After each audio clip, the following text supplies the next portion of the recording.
Hello Gita, I'm Diana. Would like to introduce some Alexander principles to you. So would you show me how you would just sit down and stand up? Just in your way. All right. And then standing up. And are you at the computer quite a lot? Yes. Mm-hmm. Over 8 hours a day. 8 hours a day, okay. And you're studying Law. okay then, so and it's full on for you. That's right. Not much reflection on perhaps how you're sitting at the computer, just getting in and doing it perhaps, getting what you have to do done. That's correct. All right. Just stand in front of the chair again.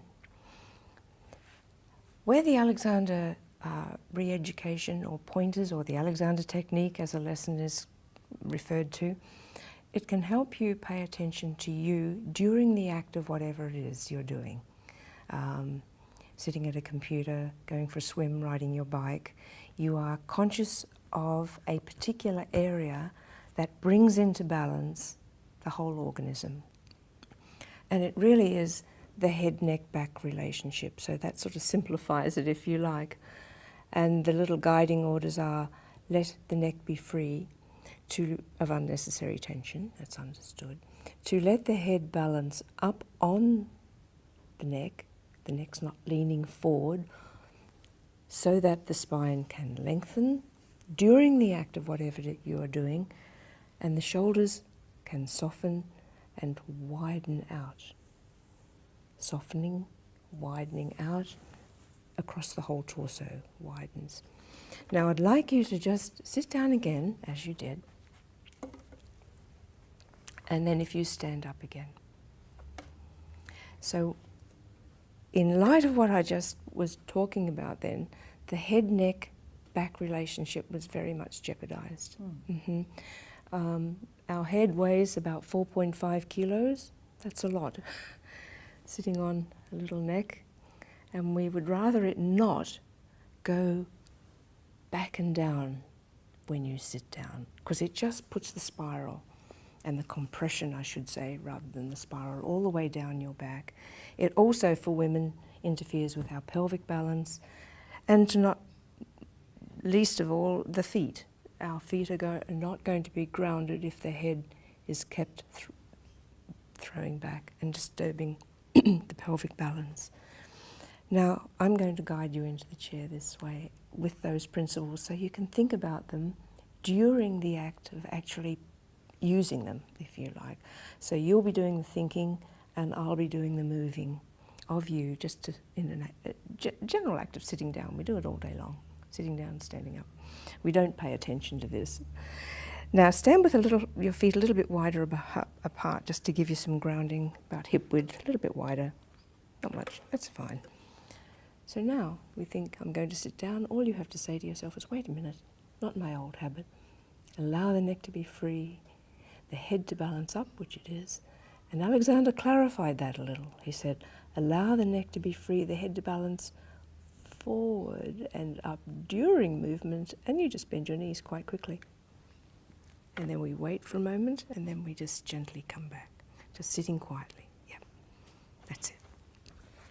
So that during that act, we're going to not put compression on this back, so that you allow what those last words, those little last guidelines say. Allow neck to be free, the head to balance up, the spine to have its length, the torso to widen, which is certainly what it's doing now. And then you've got a lovely breath. By a lovely breath, I mean what Alexander called full capacity breathing, where natural breathing. It's where the lungs are getting air down to the bases of the lungs. It's not just upper respiratory, panic attack type, nervous situations. We can always come back to the inhibition of Alexander's lessons, learning to stop the automatic response to a stimulus. And we have the guidelines, lovely little guidelines. Allow neck to be free, the head to balance up, which it is. Your torso's lengthening, softening and widening, all that is taking place. So why should that be disturbed? Simply because you bounce out of a chair. We just do it unconsciously. Up goes the chin, crunch goes the head, and we stand up all day long. Terrible, terrible compression unconsciously. With this work, you're not doing that, so this becomes so strong and very flexible, and you become free of a lot of harmful habits. For me to help you, or to help you get that experience, we'll just stand up. To allow now to, before we stand up, it's an idea to bring the feet underneath you just a little bit more, and then we just wait, come quiet, not getting ready to push. Because I don't want the attention to the legs. That's your stand. It's already in the brain mechanisms that you're about to stand. We don't have to do any more than that. It's there. What we do have to do is prevent the head, the habit. Allow neck to be free, head to balance. Beautiful. And then I know, watch the chin. That's going to work. A little bit of arms coming forward, but that's all right. We gently let the head float up again. Yes, yes, yes, yes. And up you go. Lovely. Strengthening, letting the back lengthen, torso to soften and widen. And widen. Beautiful. Just quiet. Yes. Nice. See, you're not trying to breathe there, it's just happening. Quite naturally and quite deeply.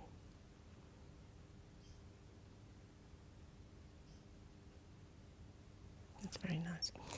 To sit down. It's not about sitting and standing, really. It's about looking after this. Neck is free, head balancing up. Let me move you.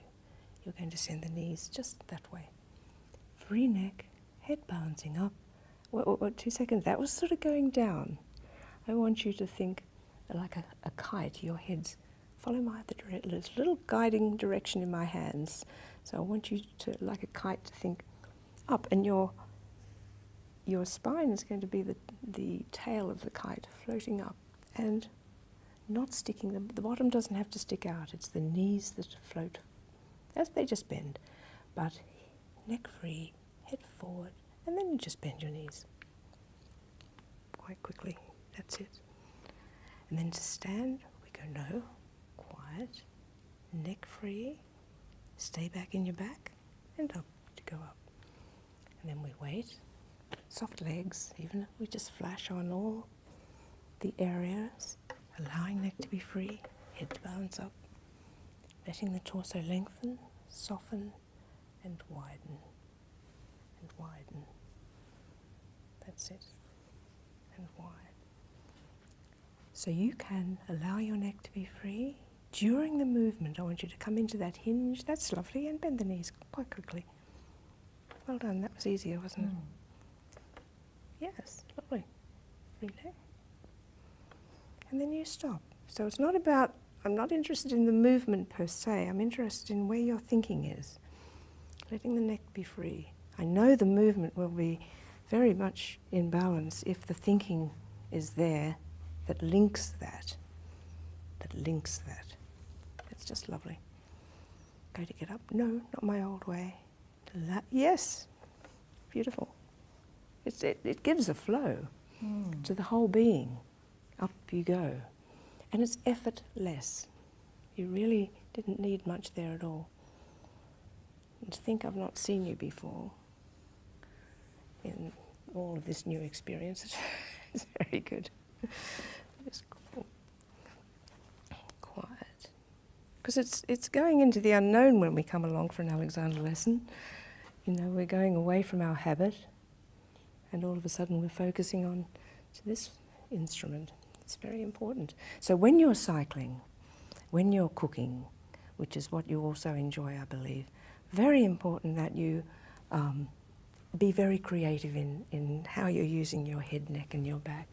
And hopefully, Alexander, this tiny little introduction will give you the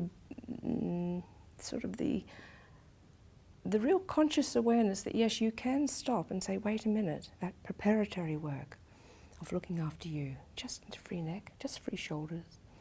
When we hold the bicycle wheels, we don't have to clench, just in readiness, just enough. Neck free, shoulders free, arms free, hands just enough.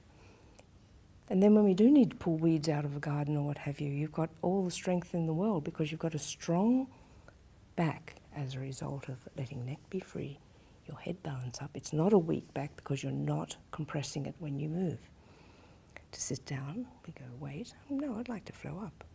I'm going to go up and just let the knees float. Beautiful. Free neck.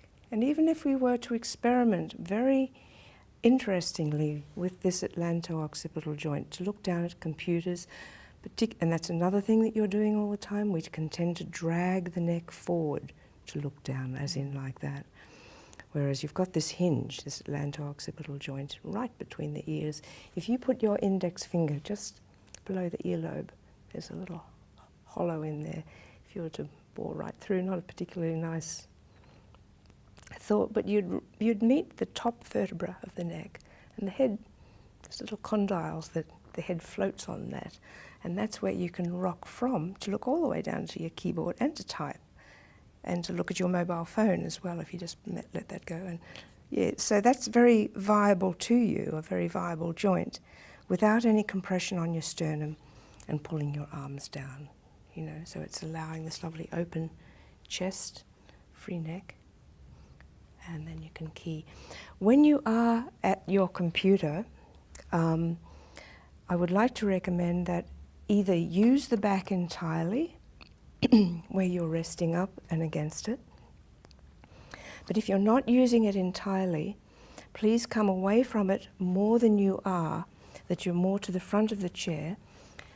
The reason being, you've still got, you know, still got plenty of balance on that chair, but it allows you to be there and allows your back to widen more efficiently than when, if you were back further, you'd be leaning in. And it's that leaning in that allows the slump. Whereas here, you're quite solid. And you've got that solid base, which is really important, this sacral area, and particularly for women with our gynecological organs, this area must not be yanked in. Just yank that in for me. Very tight, and it's restricting the pelvis. So we want to have the pelvis beautifully balanced. What balances the pelvis is not going directly to the pelvis, but going to what's on top. And it's the head, neck, back relationship, which sits on top of the spine.